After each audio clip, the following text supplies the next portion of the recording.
Alors une deuxième vidéo, cette fois-ci pour présenter la création de la playlist, d'une playlist. Donc on a vu sur la première vidéo comment on crée des patchs. Maintenant on va voir comment on crée une playlist qui permettra en fait, quand on a plusieurs patchs, durant un concert, de pouvoir jouer par exemple le morceau, le patch numéro 1, puis le patch numéro 3, puis le patch numéro 2, ou dans n'importe quel ordre en créant une playlist. Donc on peut aussi utiliser cette playlist là pour créer une musique complète qui inclut des morceaux de patch en fait. Donc en fait on ne voit pas, mais quand on clique sur patch suivant, dans le même morceau elle va sauter à différentes programmations.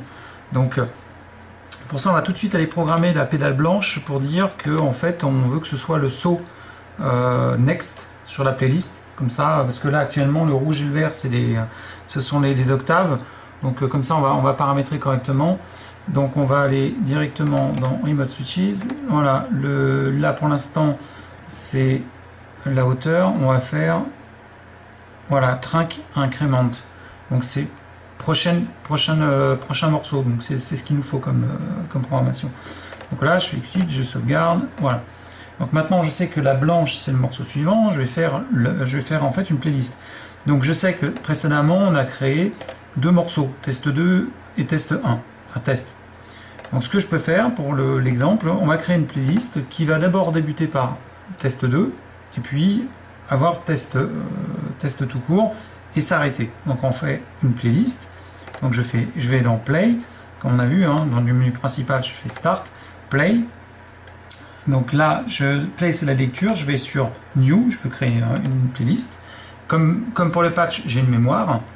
Donc la mémoire, je choisis la première, donc je fais Select, je lui donne un nom. On va l'appeler playlist 1, hein, donc hop, P,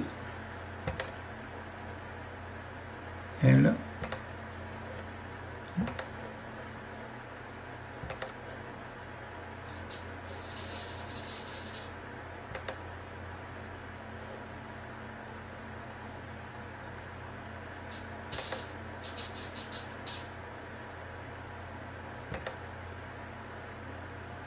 Voilà, playlist. Ensuite, je fais Start. Et là, c'est l'éditeur de playlist. Alors, on a un petit curseur. On voit qu'il peut changer en fait. En fonction de si je tourne le bouton. On a le V plein, le V vide, le slash. Et on revient sur le V plein. Alors, le V plein, c'est en fait ça, c'est le type d'ouverture. C'est-à-dire quand on appuie sur Open Close, on va lui dire de quelle manière qu'elle l'ouvre, le morceau, la playlist. Donc là, le V plein, ça veut dire qu'elle va l'ouvrir tout doucement, c'est l'éventail doucement. Le V vide, c'est instantané. J'appuie sur Open Close, pouf, elle s'ouvre. Ça, on va voir que c'est utile quand on va l'utiliser en morceaux. C'est-à-dire qu'on crée une musique avec plusieurs patchs dedans. Donc là, je veux créer une playlist standard, c'est-à-dire que je veux que ça s'ouvre doucement. Je joue mon morceau, ça va se refermer doucement, ça va se rouvrir doucement, je joue mon deuxième morceau et ça va se refermer doucement. Donc c'est ce qu'on veut. Donc là, alors si je mets celui-là, c'est l'éventail, c'est-à-dire que tu veux s'ouvrir en V, ça va s'ouvrir de côté. Donc par exemple, on va faire l'essai, on va l'ouvrir de côté, donc le slash. Ensuite, je fais Next. Là, elle me demande quel patch elle doit jouer. Je veux le patch numéro 2, donc je lui dis 2. Suivant, elle me dit comment je dois fermer le patch numéro 2. Donc là, elle va le fermer lentement. C'est ce que je veux, hein, un V lent. Donc ok, je fais suivant. Je veux que ça rouvre en V lent. Je prends le deuxième patch, je veux le 1. Et là, la fermeture. La fermeture, pour aller poursuivre comme l'ouverture, je vais mettre aussi un balayage de côté. Donc je remets balayage. Voilà. Une fois que ça c'est fait, je fais sortie. Donc là, on a bien, hein, j'ouvre de côté, je joue le patch 2, je ferme lentement, j'ouvre lentement, je joue le patch 1 et je ferme de côté lentement. Donc là, une fois que c'est fait, on est d'accord. Je fais Exit, sauvegarder cette config, oui. Et donc là, je peux tester. Pour tester, c'est simple. On fait Play, sélectionner le nom de la playlist que je viens de créer, playlist. Voilà, elle est prête.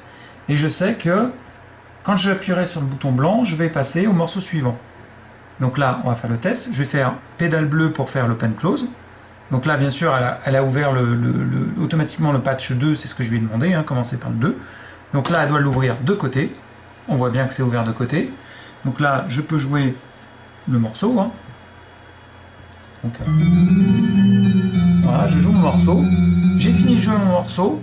J'appuie sur la pédale blanche. Et là, elle va exécuter ce que je lui ai dit. Fermeture en éventail lent. Ouverture en éventail lent. Elle a pris le morceau 1. Et avec l'effet, bien sûr, qui était programmé dans le patch, qui est l'effet de vibration. Donc, elle applique les effets qui étaient programmés.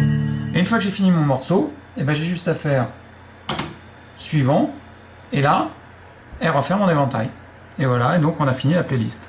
Donc c'est aussi simple que ça.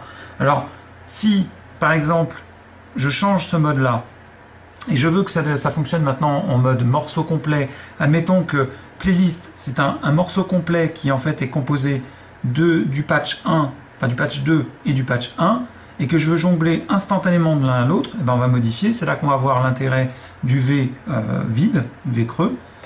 Donc là, je retourne dans édition de la playlist, je la sélectionne, bon, le nom je ne change pas, et là, donc j'ouvre toujours de côté, toujours morceau 2, et là je veux demander un saut immédiat, donc je ferme en immédiat, je rouvre en immédiat, et le reste je reste pareil.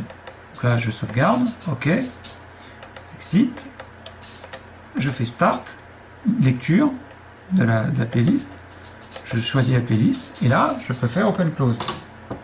Donc là, comme tout à l'heure, ça ouvre lentement de côté. Je suis bien en patch 2. Mais par contre, par rapport à tout à l'heure, si j'appuie sur la pédale blanche, c'est instantané. Elle a fait le saut. Elle a fait le saut au morceau numéro 1. Voilà. Et ensuite, eh ben, je ferme, hein, toujours en appuyant sur le morceau suivant. Et pouf, ça se ferme. Voilà. Donc ça, c'était la création de playlist. Alors on peut en créer 20. On verra qu'ensuite, par le logiciel, c'est largement plus pratique à gérer. Mais là, voilà, on a vu l'application de la création d'une playlist. C'est super simple.